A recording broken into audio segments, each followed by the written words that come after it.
Selamat malam. Jadi di sini saya akan mengisi mata kuliah TAP di minggu ke-9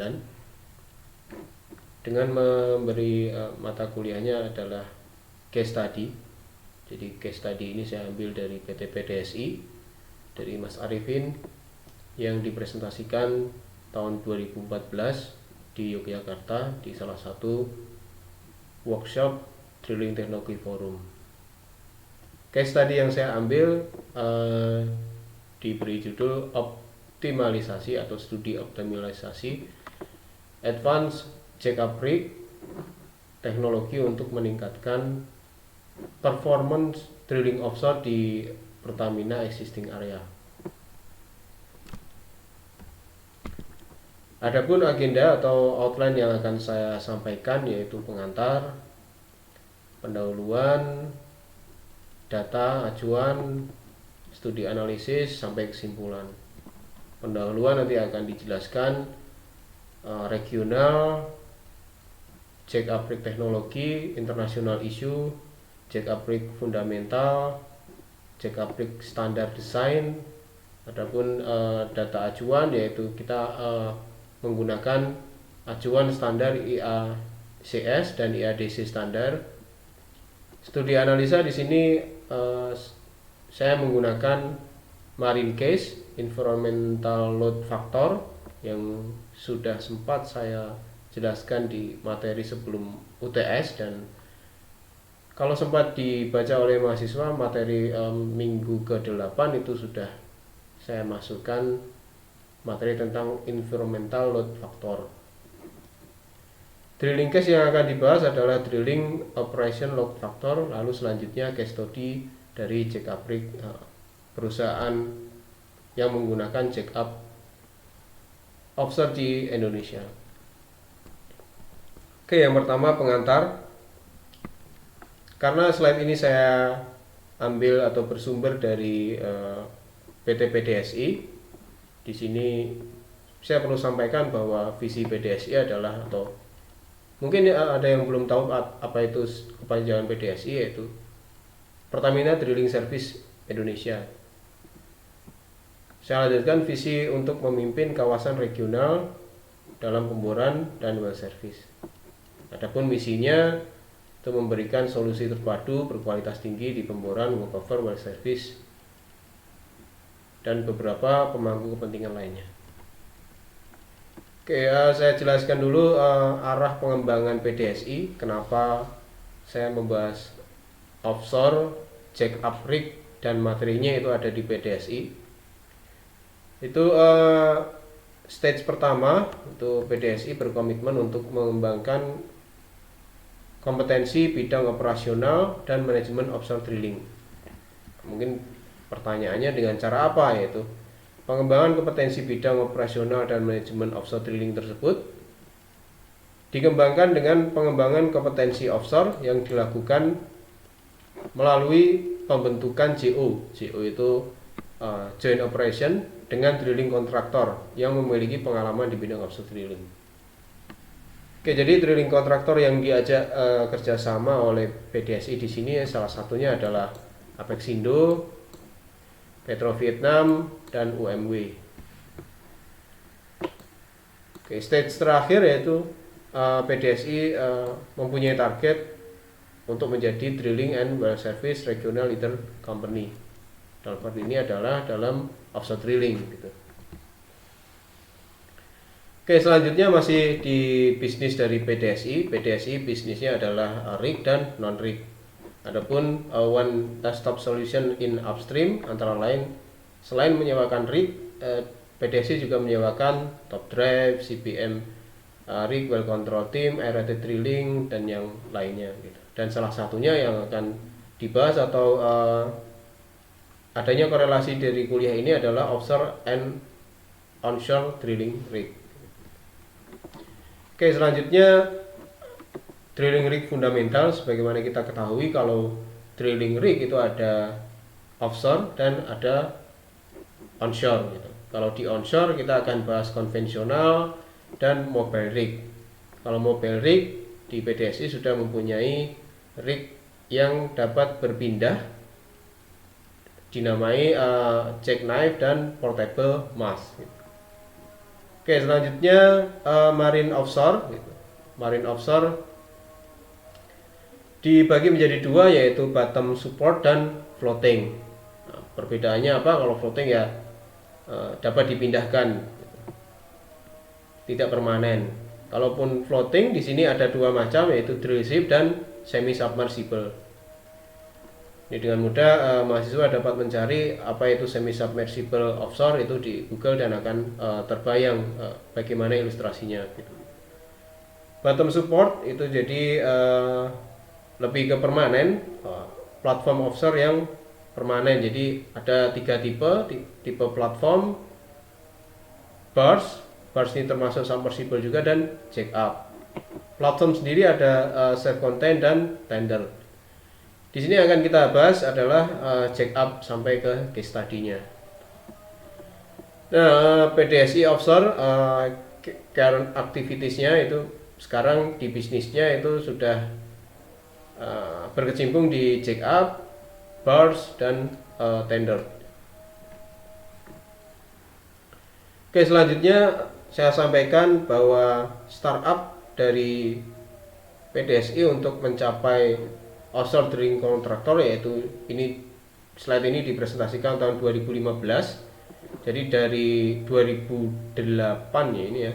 Kalau ini saya zoom, ini adalah 2008. PDSI sudah melakukan feasibility study, lalu 2010 rig proposal sudah disusun untuk melakukan pemboran shallow water rig. 2014 akuisisi, partnership, check up rig procurement dimulai, dan sumber daya manusia upscaling, technical assistant dan konsultasi. Sampai di 2015 sudah di tahap offshore drilling contractor.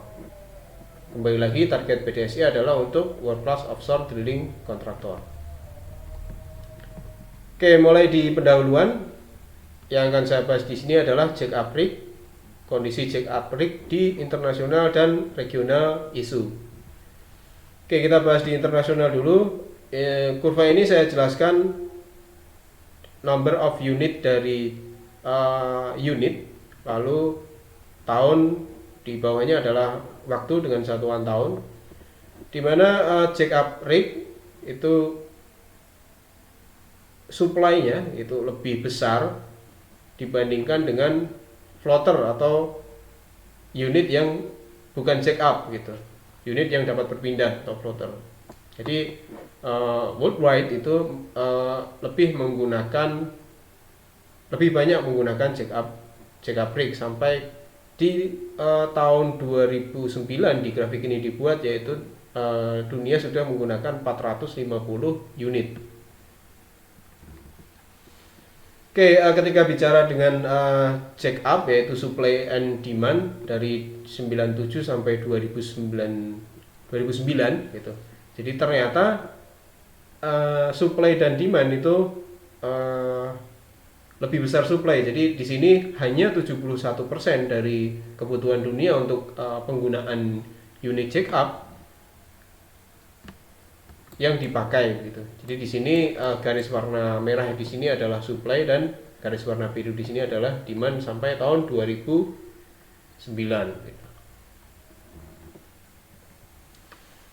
Oke, selanjutnya untuk ilustrasi, ini adalah data-data rig offshore yang beroperasi di Indonesia dari tahun 2010 sampai 2014.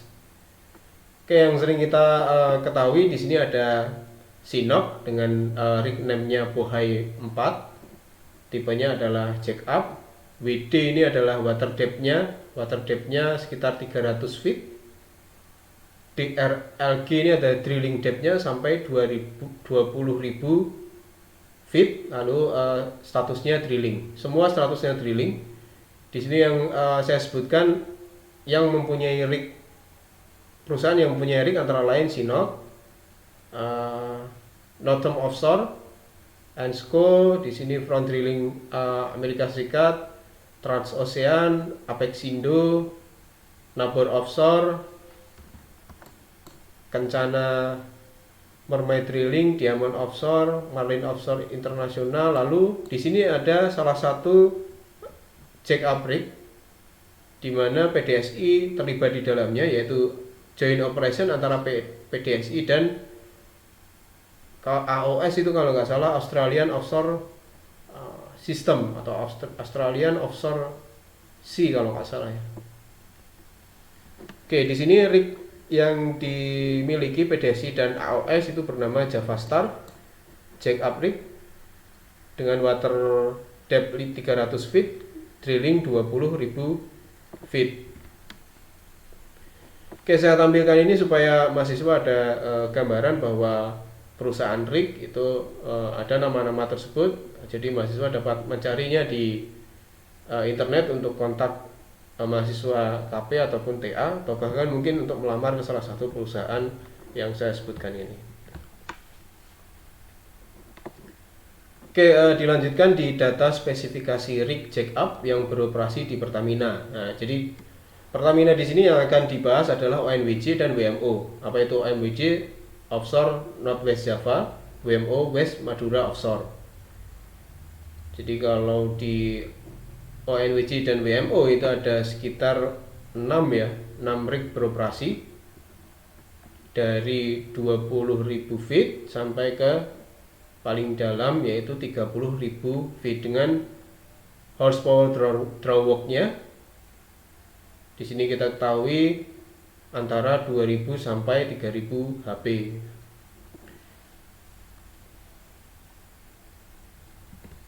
Oke, masuk ke desain. Sebelumnya saya tampilkan dulu di sini ada land rig offshore. Lalu ini adalah ilustrasi dari fixed platform. Lalu ini adalah tender assist dan swam.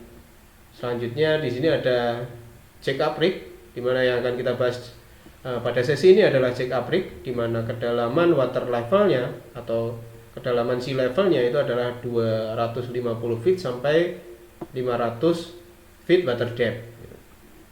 Selanjutnya kalau untuk ilustrasi di sini ada submersible, ada drill ship, dan ada semi submersible tension leg platform. Oke, selanjutnya jack-up rig. Saya jelaskan dulu ilustrasi dari jack-up rig konfigurasi. Itu struktur lepas pantai offshore yang terdiri dari lambung. Lambung di sini adalah hull, ini adalah lambungnya.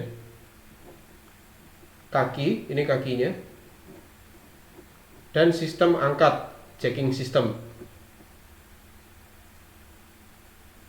Oke, jacking system maksudnya jacking system adalah ini masuk jacking systemnya. Jadi hull ini akan terangkat dengan kaki-kaki dan menggunakan jacking unit yang memungkinkan ditarik ke lokasi pemboran laut lepas. Jadi ketika ditarik, kaki-kaki ini akan mengambang ke permukaan air gitu, jadi supaya bisa ditarik. Setelah sampai di lokasi barulah kaki-kaki ini diturunkan. Itulah yang dinamakan jacking unit. Oke, jack-up rig ini menurunkan kakinya yang dinamai leg, ini kakinya, ke dasar laut, kemudian menaikkan lambung untuk menyediakan dek area kerja yang stabil. Ini area kerjanya. Area kerjanya antara lain quarter, ini adalah tempat tinggal dari manusia. Di sini ada helideck untuk helikopter mendarat. Di sini ada derrick atau kita panggil ini rig, drilling rig. Lalu di sini ada beamnya untuk meletakkan beberapa unit drilling. Jadi sebuah pemboran modern yang khas seperti jack-up mampu bekerja di lingkungan yang keras. Di sini maksudnya lingkungan keras adalah ketinggian ombak sampai 80 feet. Kalau 80 feet dibagi 3 itu sekitar 25 meter gitu. Kecepatan angin lebih dari 100 knot dan kedalaman air hingga 500 feet. Oke, selanjutnya fit purpose for rig gitu. Jadi ketika kita mendesain marine equipment atau drilling equipment itu harus mempertimbangkan 3 aspek, yaitu yang pertama adalah drilling programnya seperti apa, teknologi yang akan dipakai seperti apa, dan beban alam lingkungan yang ada di lokasi tersebut. Oke, jack up rig equipment kalau dijabarkan itu offshore rig equipment. Di sini ada marine equipment dan drilling equipment. Kalau drilling equipment mungkin rekan-rekan mahasiswa sudah familiar ya. Jadi ada 5 sistem pemboran, power system, rotary, hosting, BOP, dan circulating. Namun ketika kita bicara marine equipment, di sini ada hull struktural tadi, ada hull lambung, machinery itu adalah mesin, mooring system itu adalah jangkar, safety equipment, navigation, communication, riser itu untuk pemboran, untuk tempat pipa drilling ketika masih di dalam air gitu. Tensioner dan watertight. Oke, selanjutnya standar drilling. Jadi standar desain atau model jack up rig ini dari tahun 1970 sampai sekarang gitu. Jadi ada 12 desain jack up gitu. Jadi kita tidak bisa mendesain sesuai dengan keinginan sendiri tanpa adanya guideline. Di sini ada tipenya, lalu model kelasnya, tahun dibuat modelnya, lalu di sini ada initial cost-nya. Jadi sebelum kita melakukan modifikasi desain, jadi di sini ada initial cost-nya untuk membangun jack up. Gitu. Jadi di sini ada maksimum water depth-nya, lalu hull size-nya dengan satuan feet, panjang kakinya, drilling VDL-nya ton. Jadi VDL itu panjang dari variable dead load, panjang cantilever, dan beberapa data cantilever. Oke, ini dapat dijadikan mahasiswa untuk mendesain jack up rig kalau ingin digunakan untuk kompetisi atau digunakan untuk tugas akhir gitu. Ini sumbernya adalah offshore handbook. Kalian dapat mencari sumber tersebut gitu. Oke, masuk ke tahap ketiga atau outline ketiga, yaitu data dan acuan. Nah, standar yang dipakai untuk mendesain jack up rig itu ada dua, yaitu ada yang pertama adalah IACS standar, kepanjangan dari International Association Classification Society. Nah, di sini ketika kita mendesain rig jack up, MODU atau Mobile Offshore Drilling Unit, marine equipment itu mempunyai guidance klasifikasi atau mempunyai rule regulasi. Antara lain klasifikasinya kita harus mematuhi rule dari ABS, DNV, NKK, RINA, dan kalau di Indonesia kita pakai BKI, Biro Klasifikasi Indonesia gitu. ABS itu apa? Silahkan kalian dapat mengetik di Google, yaitu ABS Offshore Drilling ataupun DNV Offshore Drilling. Oke, selanjutnya ini kebetulan saya capture buku dari Guide for Building dan Classing Mobile Offshore Unit dari ABS, American Bureau of Shipping. Oke, selanjutnya di sini ada DNV. Ini dengan mudah dicari di internet. Oke, selanjutnya rule dan regulasi Mobile Offshore Drilling Unit itu terdiri antara lain konstruksi hull atau equipment, mesin, fire and safety system, marine technology, marine stability, dan certification dari equipment yang akan digunakan. Jadi beberapa rule yang ada di sini itu akan mengcover 6 dari poin yang saya tampilkan ini. Oke, adapun IADC standar, yaitu di sini ada IADC standar, IADC standar atau drilling equipment, IADC Advanced Rig Technology Commit, jadi International Association Drilling Contractor. Jadi di sana ada suatu panitia ya untuk IADC Advanced Drilling Technology untuk mengatur future teknologi subkomite. Jadi ada yang mengatur tentang future teknologi subkomite report untuk activity dari industri survei. Oke, poin dari ADC Advanced Rig Technology itu antara lain successful technology list, drilling activity versus issue, dibuat metrik, lalu fitur teknologinya seperti apa.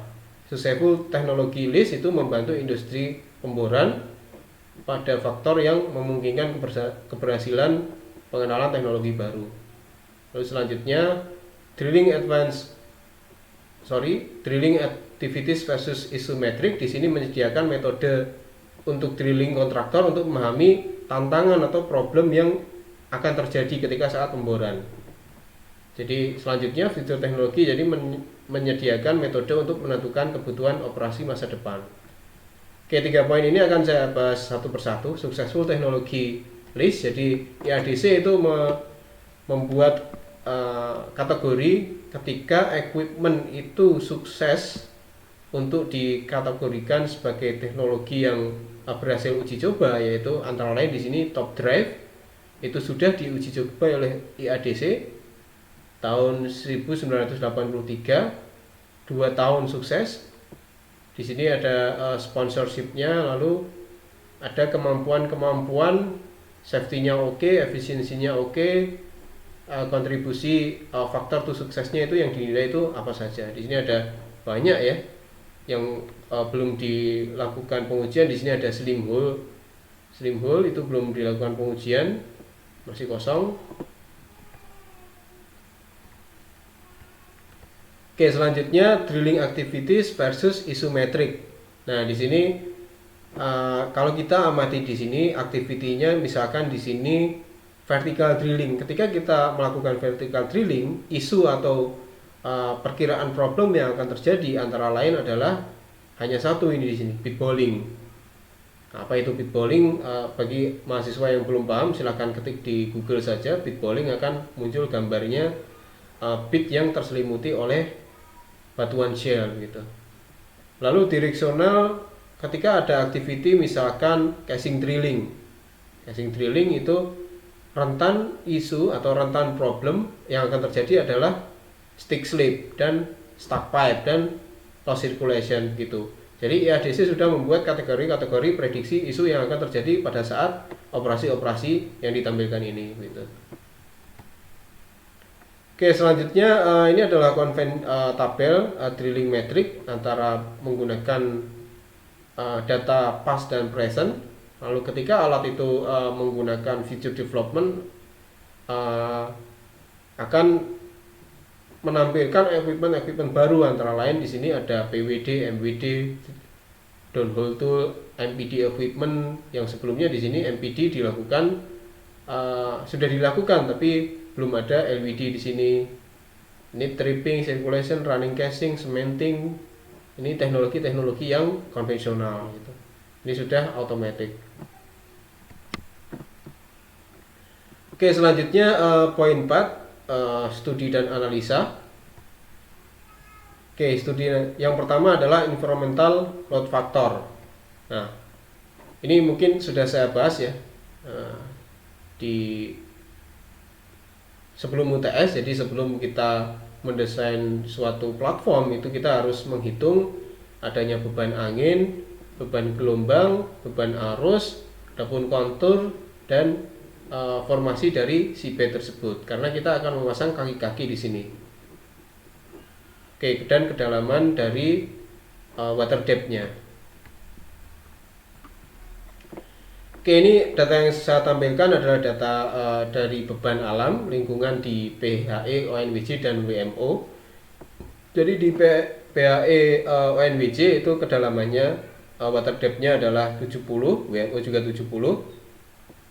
WMO di sini lebih dari 6 meter gelombang maksimum yang terjadi, bahkan kecepatan angin maksimumnya sampai 60 knot, kecepatan arusnya sampai 20 knot. Konstruksi dasarnya ketika di ONWJ di sini adalah dasar kasar dan bergelombang. Lalu seabed-nya di ONWJ seabed formation-nya adalah formasinya lunak dan clay-nya sensitif gitu. Jadi cukup licin ya di sini kalau dibahasakan secara sederhana.